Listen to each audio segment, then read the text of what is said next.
All right, now we have chapter 6, which is all about quadratic functions.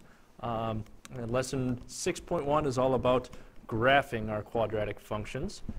Now, opposed to quadratic functions, remember we've already learned about linear functions, which can be of the form y equals mx plus b.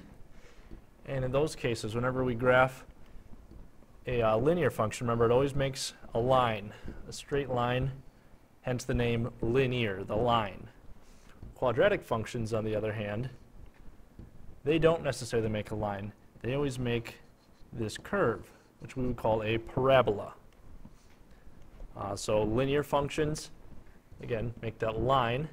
The quadratic functions make this curve. Now the standard form of a quadratic function, anytime we say standard form, we're looking for f of x, or remember you can consider that y. F of x or y equals ax squared plus bx plus c, where a, b, and c are all real numbers and a does not equal 0. If a was 0, we wouldn't have this, we just have bx plus c. Well, that looks way too similar to mx plus b.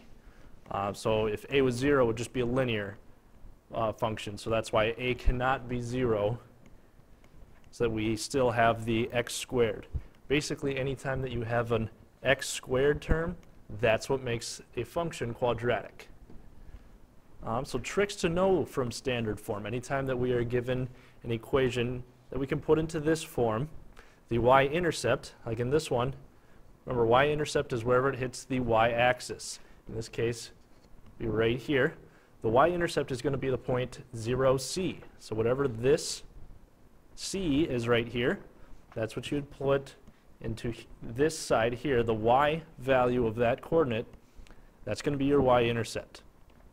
Also, this a that we have out in front here, if that a is positive, I want to write this in there, if a is positive, then it opens up like this one does. If a were not positive then, if a were negative, then it opened down. It would look something like this. This is a parabola. This case would be where a is negative. The x-coordinate of the vertex, so this spot here, the very corner where it looks like everything is stemming from, that's called the vertex. And the x-coordinate of that vertex is going to be negative b over 2a. So when we're given b and we're given a, we know that negative b over 2a gives us the x-coordinate, so the sideways plot of that vertex. To find the y-coordinate, we'd have to plug in our x-coordinate back into the function to find what the y-coordinate is. So moving on from there, every quadratic function stems off of its parent function, which is just simply f of x, or again y, equals x squared. And how you want to graph these is, one of the first things to do is just make a table.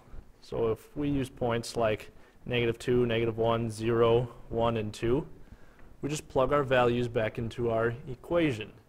So -2 squared, which we got from here, would be 4. -1 squared is 1. 0 squared is 0. 1 squared is 1. 2 squared is 4. So we can plot points like this. So we'd say -2, 1, 2, 3, 4. -1 goes with 1. 0, 0.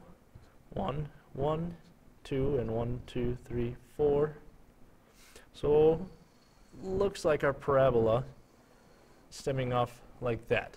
So with this, what we have here is our basic parent function. All other parabolas are going to look similar to this, and in fact just be kind of twisted or shaped according to this.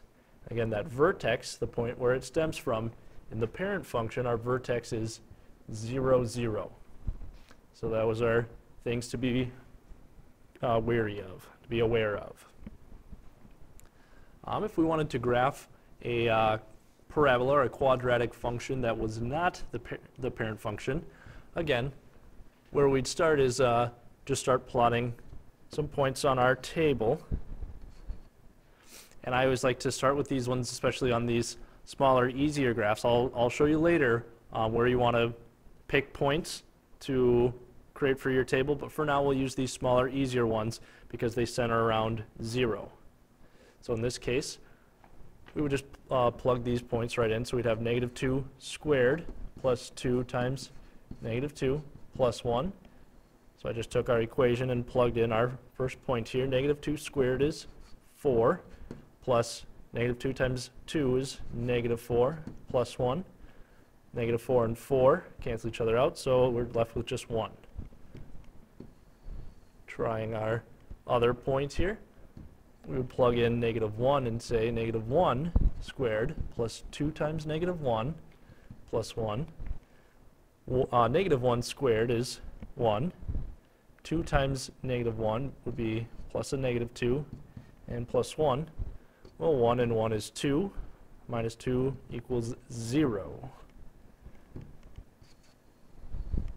Okay, we're going to want to try that for all of our points. 0 squared plus 2 times 0 plus 1. 0 squared is 0. 2 times 0 is 0 plus 1.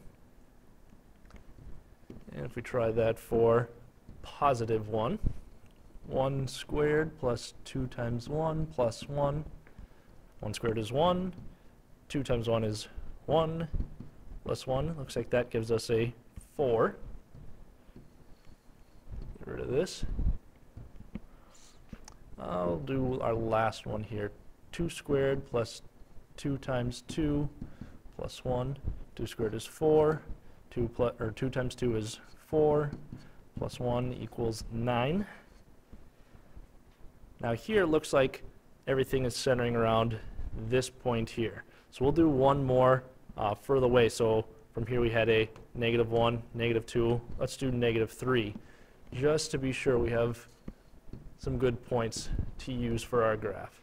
So we'd say negative 3 squared plus 2 times negative 3 plus 1.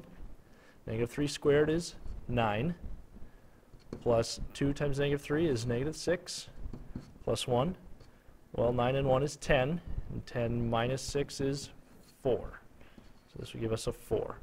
So we've got some points to use here. We have our negative 3. It goes up 1, 2, 3, 4. We have negative 1, 2, which goes to 1. We have our negative 1, which goes to 0. Our 0, which goes to 1. 1, which goes to 4. And our 2, 1, 2, goes all the way up to 9, which looks like it would be about there. So this would be our parabola, which looks very similar to our other one, our parent one, only with shift. Remember, our parent function is going to look closer to this, but it was just shifted a little bit over to the left to get our function in this case, which is our black parabola over there.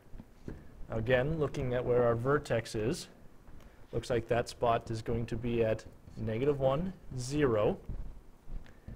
And our y-intercept, where it crosses here, we can see that that is at 0, 1, which fits with our trick from before. We just say plug in the c value into this spot, and that fits. So that's how we would be graphing that parabola.